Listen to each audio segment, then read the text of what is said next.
So ఇందాక నేను భర్త మహాశయులకు విజ్ఞప్తి అయిన ట్రైలర్ చూసా. సో ట్రైలర్ చూసాక ఒకటే అనిపించింది, సో ఇది కూడా దొబ్బినట్టే రవితేజ గారి సినిమా. సో మనకు 2015 నుంచి 2025 వరకు రవితేజ గారు టోటల్ 16 మూవీస్ లో యాక్ట్ చేస్తే, సో అందులో ఓవరాల్ గా మనకు 3 సినిమాసే కొంచెం హిట్ అనే టాక్ వచ్చినాయి.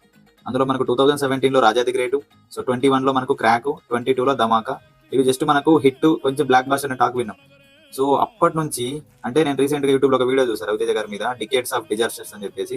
ఆ వీడియో చూసిన తర్వాత నేను అనుకున్నారు నిజంగా కరెక్టే కదా అని చెప్పేసి. నిజంగా ఈ 2015 నుంచి 2025 వరకు, అరే 16 మూవీస్ చేస్తే అందులో ఓన్లీ 3 మూవీస్ హిట్ అవ్వడం ఏంటి బాసు? మీరు ఎంతో మంది డెబ్యూ డైరెక్టర్లకి అవకాశం ఇచ్చారు, ఎంతో మంది యాక్టర్స్ కి లైఫ్ ఇచ్చారు. అసలు రాంగ్ స్టోరీస్ ని పిక్ చేసుకుంటున్నారు, అర్థం అవ్వట్లేదు సార్. సో దయచేసి మాలాంటి డైహార్డ్ ఫ్యాన్స్ కి సో కొంచెం మంచి ఎంటర్టైనింగ్ వేలో మళ్ళీ మేము ఒక ఇడియట్ టైం లాంటి రవితేజ గారిని, సో మళ్ళీ ఒక అమ్మా నాన్న తమిళమ్మాయి గారు లాంటి ఒక రవితేజ గారిని, ఇలాంటి రవితేజ గారిని చూడాలనుకుంటున్నాం. ఒక కిక్, అసలు మీ సినిమాలు చూస్తుంటే అసలు కిక్ రావట్లేదు. సో అది ఎందుకో ఏమో అర్థం అవ్వట్లేదు సార్. సో ఈ భర్తమాషాయిలకు విజ్ఞప్తి అనే సినిమా ద్వారా నేను ఒక సాలిడ్ మెసేజ్ ఇస్తారేమో అనుకున్నా మీరు, కానీ ట్రైలర్ చూసిన తర్వాత నాకు అలాంటి మిరాకిల్స్ ఏం కనిపించట్లేదు. ఇది కూడా రెగ్యులర్ ఒక తెలుగు సినిమా, ఒక ఫక్త్ ట్రైలర్ లాగా అనిపించింది. సో చూడాలి మరి, ఇది సంక్రాంతికి రిలీజ్ అవుతుంది.